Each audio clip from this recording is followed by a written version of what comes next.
Of course, we need more federal funding for elections. Elections are critical federal infrastructure.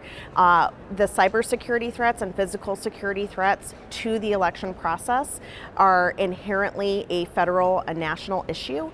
And yet our partners in the federal government have done so little to provide us with the funding that would give us assurances that things are going to be, that they're going to play their role as partners in democracy. And we rarely, if ever, get what we, as the officials on the front lines, have said we need.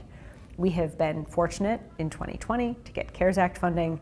That helped us significantly. I don't know how we would have gotten through 2020 safely and securely without it.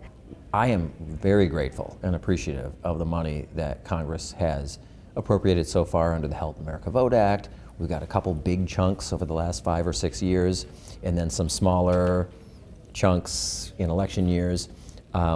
The problem is the reliability of that money. The consistency is important because we need predictability. When we create programs, we want to be able to sustain those programs not just for a year or for 2 years. We want to sustain them for the long term.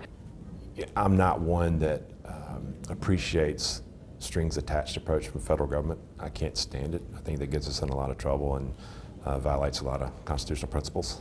That said, when the federal government sees an instance like this where, you know what, maybe we do have a small role in this, cybersecurity, for example, I don't necessarily mind a partnership there with some funding, as long as states are the ones that have the ability to spend those dollars. So we're not asking for a federal financial takeover of state elections. I would never do that. No secretary would. But this money has been very helpful, especially in this threat environment of the last few years. Whether it's cybersecurity, physical security, or other forms of election protection, it's been very, very helpful.